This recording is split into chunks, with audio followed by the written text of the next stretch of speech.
हिंदू पंचांग में कुल मिलाकर के 5 अंग आते हैं। जब भी आप किसी मुहूर्त के लिए देखते हैं तब आपको इन 5 अंगों का विशेष महत्व दिखाई देता है। कोई भी मुहूर्त इन 5 अंगों के बिना कभी भी पूर्ण हो ही नहीं सकता। पहला तिथि, दूसरा वार, तीसरा नक्षत्र, चौथा योग और 5वां करण होता है। इन सभी को मिलाकर के मुहूर्त का निर्माण होता है और इन सभी का अपनी अपनी जगह विशेष महत्व भी होता है। इन 5 अंगों की गणना के पश्चात ही आप किसी भी प्रकार का कोई शुभ या मांगलिक कार्य कर सकते हैं।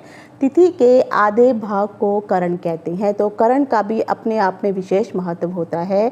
एक दिन में जो है एक तिथि आती है, लेकिन एक तिथि के अंतर्गत 2 करण आते हैं। अगर मैं ये बोलूं कि 24 घंटे का अगर हम दिन मान के चलते हैं तो 12 घंटे का प्रथम पहर होगा, उसमें पहला करण आएगा, और 12 घंटे के बाद का जो दूसरा होगा उसमें दूसरा करण शुरू हो जाएगा। और इन करणों का अपने अपने विशेष प्रभाव फल भी होते हैं। तो जब भी आप जातक की कुंडली इत्यादि देखते हैं तो हर जातक जो है किसी न किसी करण में, नक्षत्र में, योग में, चंद्रमा में, राशि में पैदा अवश्य होता है। जब भी चंद्रमा 6 डिग्री पूरी कर लेता है तब जाकर के एक करण जो है समाप्त हो जाता है और दूसरा करण शुरू हो जाता है। कुल मिलाकर के ज्योतिष में 11 करणों के बारे में बताया गया है और यह सभी जो 15-15 पक्ष के जो चंद्रमास आते हैं उसमें एक निश्चित क्रम में बार बार इनका अवतरण होता रहता है। शास्त्रों में कुल मिलाकर के 11 करणों की विवेचना की गई है, जो सभी चंद्रमास में जो 30 दिन का जो होता है, 15-15 दिनों का जो पक्ष होता है, इसके दौरान यह निश्चित क्रम में बार बार दोहराए जाते हैं। 7 करण 2 पक्षों में 8 बार आते हैं, तो कुल मिलाकर के आप कह सकते हैं कि 56 बार यह आते हैं।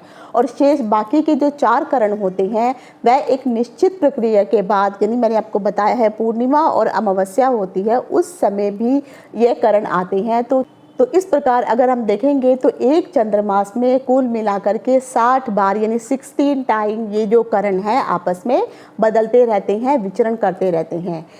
कुल मिलाकर के 11 करण होते हैं, जिसमें से जो 7 करण होते हैं वह चल राशि में या अर्थात चलायमान होते हैं और जो 4 करण होते हैं वह स्थिर राशि में आते हैं। तो बब, बालब, कोलब और गर, तेतिल ये करण के बारे में मैं आपको पहले ही बता चुकी हूँ। यह सब जो है चर करण की अवस्था में पाए जाते हैं। आज के इस वीडियो में मैं आपको वाणिज्य करण के बारे में बताने वाली हूँ। वाणिज्य करण जो है ये भी एक चर करण के अंतर्गत ही आता है। बाकी विष्टि, शकुनी, चतुष्पद, नाग और किस्कुंद यह सभी मिलाकर के 11 करणों का निर्माण करते हैं और इन सभी करणों का मनुष्य के जीवन पर जब उनका जन्म होता है उस समय जिस करण में वे उत्पन्न होते हैं पूरी जिंदगी भर उस करण का प्रभाव उस जातक के ऊपर अवश्य दिखाई देता है। तो आज के इस वीडियो में मैं आपको वाणिज्य करण के बारे में बताने वाली हूँ कि आखिर ये करण बनता कब है, शुभ कार्यों में इस करण का क्या महत्व होता है। जब भी वाणिज्य करण में कोई भी जातक उत्पन्न होता है तो उसमें किस प्रकार के लक्षण आपको दिखाई देते हैं, उसके भावी जीवन पर किस प्रकार का प्रभाव आपको दिखाई देता है, क्या शुभ या अशुभ फल उसको मिलते हैं। साथ ही साथ इस करण में कुछ आपको पॉजिटिव तो कुछ आपको नेगेटिव परिणाम भी दिखाई देते हैं। तो आखिर वो सकारात्मक पक्ष क्या है और नकारात्मक पक्ष क्या है, इस करण में मुहूर्त का भी बहुत अधिक महत्व है। तो किस प्रकार के कार्य के लिए इस करण का यूज़ किया जाता है मुहूर्त के अंतर्गत, और ऐसे कौन से कार्य हैं कि आप वाणिज्य करण के अंतर्गत आप कर सकते हैं। तो इन सभी चीज़ों की जानकारी लेकर के मैं डिम्पल शांडिल्य ज्योतिष सत्य ज्ञान सागर के माध्यम से अपने सभी नए और पुराने दर्शकों का हार्दिक स्वागत करती हूँ। नमस्कार। जैसा कि अभी गुप्त नवरात्रि चल रही हैं तो आप सभी को गुप्त नवरात्रि की हार्दिक शुभकामनाएं।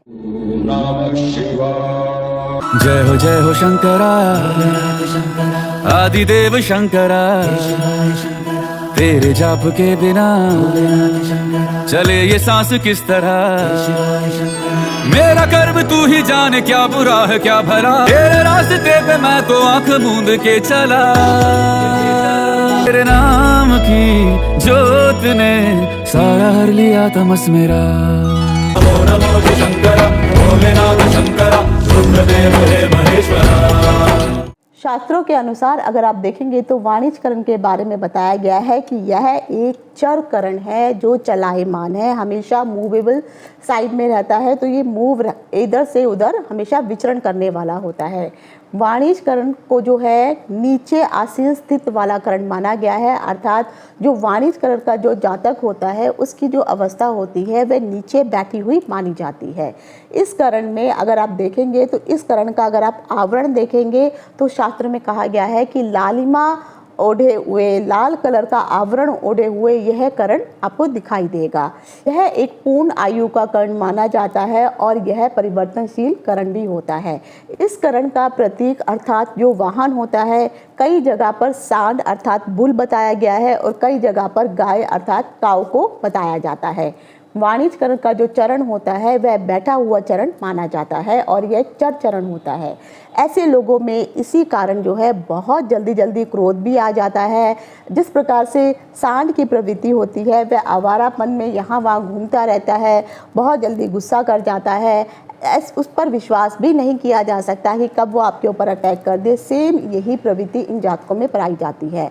बहुत जल्दी इनको गुस्सा आ जाना, आवारापन करना, यहाँ वहाँ फिरना, किसी की नहीं सुनना, ऐसे जातकों के ऊपर विश्वास करना बहुत मुश्किल होता है। ऐसे जातक किसी का कहना भी आसानी से नहीं मानते हैं। इनका आचरण अगर आप देखेंगे तो इसी प्रकार का मिला जुला, जिस प्रकार से सांड का एक आचरण होता है जिसको अगर आप खुला छोड़ देंगे तो वह किस प्रकार से उद्यम मचा देता है, उसी प्रकार से इन जातकों के ऊपर भी थोड़ी सी लगाम लगाना आवश्यक होता है। यानी बचपन के समय में आप इन बच्चों को थोड़ा नियंत्रण में रखेंगे, नहीं तो आगे चल के आपको यह बच्चे परेशानी का सबब भी बन जाएंगे। यह एक संघर्षशील करण पाया जाता है क्योंकि इसमें संघर्ष की स्थिति हमेशा दिखाई देती है। जिस प्रकार से जानवरों को अपना खाना खाना, अपना साम्राज्य को स्थापित करना दिखाया जाता है, उसी प्रकार से इन जातकों के अंतर्गत भी सेम संघर्ष की मात्रा उनकी ज़िंदगी में दिखाई देती है। जब भी अपने आप को सिद्ध करना चाहते हैं या अपने आप को कहीं पर बताना चाहते हैं कि यहाँ पे मेरा प्रभुत्व है, तो कहीं ना कहीं इनको बहुत ही अधिक इस चीज़ में संघर्ष करना पड़ता है, मुश्किलों का सामना करना पड़ता है और संघर्ष की स्थिति में यह विजय भी प्राप्त कर लेते हैं। इनमें इस प्रकार की योग्यता भी पाई जाती है। यह और एक ऐसा कर्म माना जाता है कि अगर आप मेहनत नहीं करेंगे, संघर्ष नहीं करेंगे तो आपको आगे चल के मुश्किलों का सामना करना पड़ सकता है। तो इसी कारण इस करण में उत्पन्न जितने भी जातक होते हैं हमेशा ये निरंतर व्यस्त ही दिखाई देते हैं और इन लोगों को व्यस्त रहना भी चाहिए, नहीं तो खाली दिमाग शैतान का घर जैसा काम करने लगता है। इस करण का प्रभाव अगर आप जातक के अंदर देखेंगे तो हमेशा यह अलर्ट रहते हैं, सजग रहते हैं और साथ ही साथ ये प्रभावित भी करते हैं अन्य लोगों को, क्योंकि यह एक चर संगत करण है। वाणिज्यकरण का जो स्वामी अगर देखेंगे तो उनके जो आराध्य देवी होती है वह देवी लक्ष्मी मानी जाती है। तो जिस तरह से देवी लक्ष्मी एक जगह पर नहीं रुकती है, हमेशा यहाँ से वहाँ विचरण करती है, वही प्रवृत्ति भी इन जातकों में पाई जाती है। तो क्योंकि आपकी जो आराध्य देवी होती है वह महालक्ष्मी देवी माँ लक्ष्मी मानी जाती है, तो इस करण के जातकों के ऊपर माँ लक्ष्मी की कृपा हमेशा बनी रहती है। अगर कभी जिंदगी में कोई परेशानी चल रही हो तो आपको देवी माँ लक्ष्मी की पूजा अवश्य करनी चाहिए। तो यह आपके लिए बहुत ही महत्वपूर्ण और फलदायी होती है।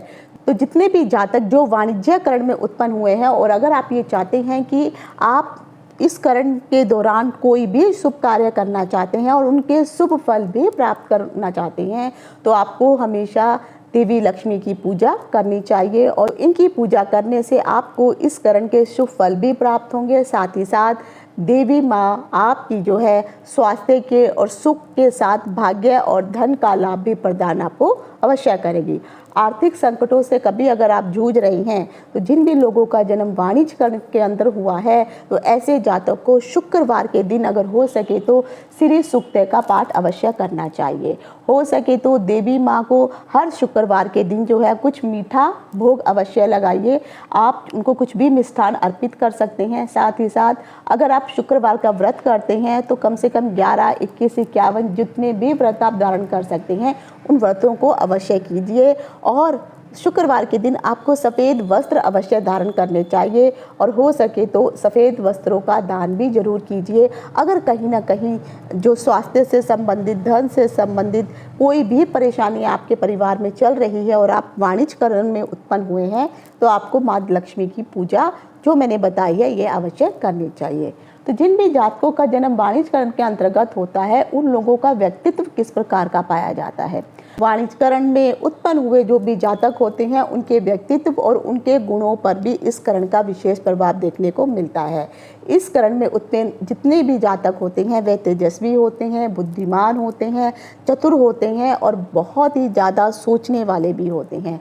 इन्हें नीतियों का पालन करना बहुत पसंद होता है, अर्थात ये नियमों के अनुसार चलते हैं और जो भी काम करेंगे नियम के अकॉर्डिंग ही करना पसंद करते हैं। यह आमतौर पर अगर किसी के साथ दोस्ती भी करना चाहते हैं तो केवल बुद्धिमान लोगों के साथ दोस्ती करना इनको अधिक पसंद होता है। इनकी व्यापार में बहुत अधिक रुचि होती है और धन कमाने के लिए अगर आप देखेंगे तो यह इस व्यापार की प्रतिभा को भी बहुत अच्छे से निखार लेते हैं और बहुत ही अच्छे से व्यापार करके व्यापारी बन भी जाते हैं। जिन भी जातकों का जन्म वाणिज्यकरण के अंतर्गत हुआ है, उनके व्यक्तित्व पर, उनके गुणों पर इस करण का असर अवश्य आपको दिखाई देगा। वाणिज्यकरण में उत्पन्न हुए जातक बहुत ही तेजस्वी होते हैं, बुद्धिमान होते हैं, चतुर होते हैं और बहुत ही सोचने वाले होते हैं। इन्हें नियमों का पालन करना बहुत अधिक पसंद होता है। साथ ही साथ यह आमतौर पर ऐसे लोगों को अपना दोस्त बनाना ज़्यादा अच्छा समझते हैं जो दोस्त उनके बुद्धिमान हों। तो साथ ही साथ इन लोगों को व्यापार करने की इच्छा हमेशा रहती है और व्यापार करने की जो क्षमता इन लोगों में जो गुण पाया जाता है वह अन्य लोगों में बहुत कम दिखाई देता है। यह धन कमाने के लिए अपनी इसी प्रतिभा का प्रयोग अवश्य करते हैं। क्योंकि यह एक परिवर्तनशील करण होता है, इसीलिए इस करण को बैठा हुआ करण भी माना जाता है। तो चर करण होने के कारण अगर आप देखेंगे तो जितने भी जातक वाणिज्यकरण में उत्पन्न होते हैं, ऐसे जातक बहुत ही अलर्ट होकर के रहने वाले होते हैं और साथ ही साथ परिश्रमी बहुत होते हैं।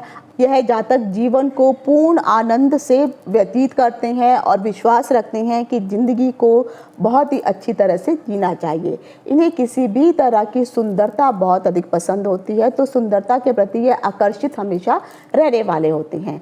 तो जिन भी जातकों का जन्म वाणिज्यकरण के अंतर्गत होते हैं, तो ऐसे लोगों को अगर आप देखेंगे तो ये सोच विचार करना इनके जीवन का एक महत्वपूर्ण हिस्सा माना जाता है और कुछ भी ये कार्य करेंगे तो पहले सोचेंगे, फिर उसकी युक्ति बनाएंगे, योजना बनाएंगे और अगर इनको अपना किसी से काम निकालना हो तो बहुत ही शातिर तरीके से ये अपना काम भी निकलवा लेते हैं। अपने परिवार के प्रति ऐसे जातक बहुत अधिक सजग रहते हैं और जिम्मेदारियों को निभाना इन्हें बहुत अच्छे से आता है। जिन भी जातकों का जन्म इस करण में हुआ है, ऐसे जातक अपने आप को भीड़ से अलग दिखाना चाहते हैं और खासकर ऐसी योग्यताएं इन जातकों में पाई भी जाती हैं।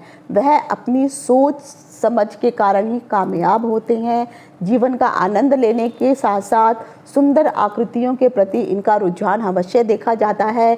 अपने जीवन को, अपने लाइफस्टाइल को, अपने घर परिवार को किस प्रकार से सजा के रखना है, किस प्रकार से अपने परिवार के लोगों को खुश रखना है, इन्हें बहुत अच्छे से आता है। इस करण में उत्पन्न जितने भी जातक होते हैं वह जो भी कार्य करते हैं अपने मन के अनुकूल ही कार्य करते हैं, यानी जो कार्य इनको पसंद होते हैं वही कार्य करना ये ज़्यादा अच्छा समझते हैं। इनके अंदर एक कलात्मक प्रतिभा भी देखने को मिलती है और वह अपनी इस प्रतिभा के कारण धन भी अर्जित करते हैं। तो बहुत सारे ऐसे कलाकार आपको दिखाई देंगे जिनका जन्म वाणिज्यकरण के अंतर्गत हुआ है, तो उनके अंदर जो है बहुत सारी ऐसी क्रिएटिविटी रहती है जिसके कारण उस क्रिएटिविटी को वो उभारते हैं और बाद में धनी भी बनते हैं। ऐसे जितने भी जातक होते हैं वह अपने जीवन को व्यवस्थित ढंग से जीने की कोशिश अक्सर करते रहते हैं। तो सुंदर वस्त्रों को पहनना, बड़ा घर उनका होना, जीवन शैली उनकी उन्नत होती है, संगीत इत्यादि में इन लोगों की रुचि होती है और जातक को धन से बहुत अधिक प्रेम होता है। जीवन में यह अत्यधिक धन कमाने की कोशिश भी करते हैं और इनकी इच्छा भी यही होती है और इसके लिए इन्हें बहुत सारा प्रयास भी करना पड़ता है, लेकिन कहीं ना कहीं वह अपने इस प्रयास में जो है सफल भी होती हैं। पर कई बार होता है क्या है कि यह करण जरूर आपको सब कुछ दे देता है, तो उसे अच्छा भी लगता है जब जिस चीज़ की वो प्राप्ति करना चाहता है उसे वो प्राप्त तो हो गया, इस करण के जातक अपने जीवन में वह सब कुछ पा लेते हैं जिनकी उनको अभिलाषा होती है। जातक कृपालु होता है, वाक चातुर्य वाला होता है, यानी बोली से किस प्रकार से अपने काम को निकालना है इन्हें बहुत अच्छे से आता है। ऐसा जातक हमेशा आशावान होता है, हमेशा आगे की सोचने वाला होता है। इसी कारण कहीं ना कहीं थोड़ा सा ये जातक भी है, जब धन कमा लेते हैं तो इनके अंदर अहंकार की भावना भी देखने को मिलती है। जातक का यही स्वभाव, यही अहंकारीपन आगे ज़िंदगी में फिर मुश्किलों का सामना इन्हें करना पड़ता है। तो कोशिश कीजिए, आप अगर अपनी ज़िंदगी में सब कुछ प्राप्त कर रहे हैं तो अभिमान अगर आपने करना शुरू कर दिया तो वहीं पे डाउनफॉल होना भी शुरू हो जाता है। अगर आप किसी करियर में जाना चाहते हैं तो किस प्रकार के करियर इन लोगों के लिए अच्छे होते हैं, तो जिन भी जातक का जन्म वाणिज्यकरण के अंतर्गत हुआ है, क्योंकि ये तीव्र बुद्धिमान होते हैं और बुद्धि से काम करते हैं, व्यापार की तरफ इनका बहुत अधिक रुझान होता है। व्यवसायिक कोई भी अगर आप कार्य करना चाहते हैं तो इस प्रकार का अगर आप कार्यों में आपको पसंद है तो ये कार्य अगर आप अपनाएंगे और ख़ासकर व्यापार में अगर आप जाएंगे तो उनसे बहुत अधिक आपको लाभ दिखाई देता है और धन की प्राप्ति भी होती है। ऐसे लोग नौकरी करना बिल्कुल पसंद नहीं करते, बल्कि नौकरी की अपेक्षा किसी भी प्रकार की कोई व्यापारिक गतिविधियां हों तो उसको वह अधिक मान्यता देंगे। अगर एक तरफ नौकरी रखी जाए और एक तरफ व्यापार रखा जाए तो ये व्यापार को पहले चुनेंगे, क्योंकि जब ये व्यापार करना शुरू करते हैं तो ये बोर्न ही, यानी जब पैदाइशी ही ये व्यापारी बुद्धि वाले होते हैं तो धीरे धीरे व्यापार में जुड़ के उन्हें स्वतः ही व्यापार करना आराम से आ जाता है और सहज रूप से ये अपने उस व्यापार को दिन दुगनी रात चौगनी करके बढ़ा भी देते हैं। ऐसे लोगों को जो है विदेश यात्रा करने का सहयोग अक्सर मिलता रहता है। विदेशों के साथ जो है ये अच्छा व्यापारिक संबंध बना लेते हैं और वहाँ से उनको लाभ प्राप्त होता है।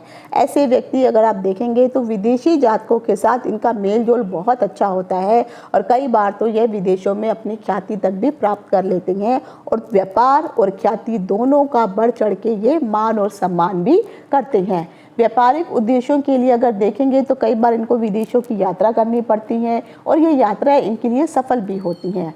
ऐसे जातक अगर विदेशी यात्रा करते हैं और विदेश के साथ अपने व्यापारिक संबंध जोड़ते हैं तो क्रय विक्रय करना, इस प्रकार का अगर आप आयात या निर्यात, इंपोर्ट एक्सपोर्ट अगर आप इस प्रकार का कार्य करते हैं तो इसमें आपको बहुत अधिक लाभ प्राप्त होता है और स्वतः ही धीरे धीरे इनके अंदर ये ज्ञान जाग भी जाता है किस फील्ड में इनको जो है व्यापार शुरू करना चाहिए, क्योंकि व्यापार में रुचि रखने के कारण यह अपनी बुद्धि का बहुत अधिक सतर्क होकर के प्रयोग करते हैं, जिसके कारण व्यापारिक क्षेत्र में इनका नाम बनने लगता है। वाणिज्यकरण में कुछ ऐसे कार्य होते हैं जब अगर आप कोई मुहूर्त निकाल रहे हैं और ये कार्य अगर आप वाणिज्यकरण में करते हैं तो आपको विशेष लाभ प्राप्त होता है। तो ऐसे कार्य कौन से हैं, तो शास्त्रों में बताया गया है, क्योंकि वाणिज्यकरण जो है एक शुभ और लाभप्रद करण माना जाता है। तो किसी भी वस्तु का अगर आप क्रय या विक्रय, इंपोर्ट एक्सपोर्ट अगर आप करना चाहते हैं तब आप इस करण के अंतर्गत कर सकते हैं। किसी भी प्रकार का अगर आप व्यापार करना चाहते हैं तो जब भी आप कोई मुहूर्त निकालते हैं तो इस मुहूर्त के अंतर्गत इस करण का उपयोग अवश्य कीजिए। तो अगर ये करण में आप उस व्यापार की शुरुआत करते हैं तो बेहतर स्थिति आपको व्यापार में प्राप्त होती है। इस करण में कोई भी अगर आप नया काम करना चाहते हैं तो उस कार्य में आपको सफलता प्राप्त होती है। वाणिज्यकरण में व्यवसाय करना, व्यापार करना, इंपोर्ट एक्सपोर्ट करना, इस प्रकार के भी अगर आप व्यापार या कार्य करना चाहते हैं तो उसमें भी आपको सफलता मिलती है। और ख़ासकर व्यापारी लोगों के लिए तो मैं यही कहूँगी कि कभी भी आप कोई व्यापार शुरू करना चाहते हैं तो इस करण का उपयोग अवश्य कीजिए। जिस प्रकार वाणिज्यकरण में आपको कुछ सकारात्मक पहलू या पक्ष दिखाई देते हैं, उसी प्रकार इस करण के कुछ नकारात्मक पक्ष भी जातकों के अंदर देखने को अवश्य मिलते हैं। जिन भी जातकों का जन्म वाणिज्यकरण के अंतर्गत होता है, ऐसे लोग विपरीत लिंग के प्रति अर्थात अपने ऑपोजिट सेक्स के प्रति बहुत ही अधिक आसक्त रहने वाले, आकर्षित होने वाले होते हैं। अगर पुरुष हैं तो उनका ध्यान महिलाओं की बहुत अधिक होगा और महिलाएं हैं तो पुरुषों की ओर वे बहुत अधिक आकर्षित होने वाली होती हैं। ऐसे जातक जिस भी स्थान पर रहते हैं वे एक जगह टिक करके नहीं रहते हैं, तो ये अपने रहने के स्थान को भी बार बार बदलते रहते हैं। दूसरों की संपत्ति को प्राप्त करने के लिए भी ये जी जान लगा देते हैं, क्योंकि ये चतुर और चालाक होते हैं। तो अगर ये किसी ऐसे व्यापारी के साथ जुड़ गए कि जिनका व्यापार बहुत अच्छा है, तो ऐसे लोगों के साथ आपको थोड़ा संभल के रहना चाहिए, क्योंकि जब अगर इनके ग्रहों की स्थिति ज़्यादा स्ट्रोंग हुई और आपके ग्रहों की स्थिति उतनी अच्छी नहीं हुई तो ऐसे लोग जो है दूसरों की संपत्ति और व्यापार को हड़प भी लेते हैं। ऐसे जातकों को अक्सर देखा जाए तो विरोधी बहुत अधिक होते हैं, लेकिन विरोधियों का ये डट कर सामना करने वाला होता है। तो ऐसे जातक अपने दुश्मनों का, विरोधियों का बहुत ही जूझ करके हिम्मत से सामना करते हैं। अगर वह सामना नहीं भी कर पाए तो कम से कम कोशिश अवश्य ये करते हैं कि अगर मृत्यु तक भी उनको आ जाए वो डरेंगे नहीं, वह जरूर उनसे लड़ेंगे, मरने मारने पे उतारू हो जाएंगे। अगर वह जीत नहीं सके तो कम से कम वह सामने वाले को जो है साम दाम दंड भेद किसी भी तरह से वह उनको जो है चाहे उनको मारना पड़ जाए या कोई भी गलत कार्य करना पड़ जाए, वह अपने आप को बचा लेंगे और सामने वाले को नुकसान या हानि अवश्य पहुंचाते हैं। तो कह सकते हैं कि ऐसे जातक अपने शत्रुओं को कभी बख्शते नहीं हैं। तो कुल मिलाकर के जिन भी जातकों का जन्म वाणिज्यकरण के अंतर्गत हुआ है तो इनका निष्कर्ष यह देखने को मिलता है कि ऐसे जातक बहुत बुद्धिमान होते हैं, व्यापार में ये बहुत ही अधिक कौशल होते हैं। वाणिज्यकरण में जितने जातक होते हैं व्यापार को निपुणता से करने वाले होते हैं, व्यापारिक गतिविधियों में जुड़ने वाले होते हैं और स्वतः ही इनको जो है ये ज्ञान प्राप्त हो जाता है। अपने प्रयासों के कारण ये समृद्धि भी हासिल करते हैं, धन भी हासिल करते हैं और कहीं ना कहीं व्यापारिक रुचि होने के कारण यह किसी भी प्रकार के व्यापार के लिए अपने आप को ढाल लेते हैं। धन कमाने के क्षेत्र में देखेंगे तो अपनी बुद्धि का ये बहुत ही चतुराई से प्रयोग करते हैं, क्योंकि यह एक चर किस्म का चरण होता है, इसीलिए इसका प्रतीक गाय या फिर सांड माना जाता है। तो उसी प्रकार से यह जातक भी जिस प्रकार से गाय या सांड की प्रवृत्ति होती है उसी प्रकार की प्रवृत्ति इन जातकों में भी पाई जाती है।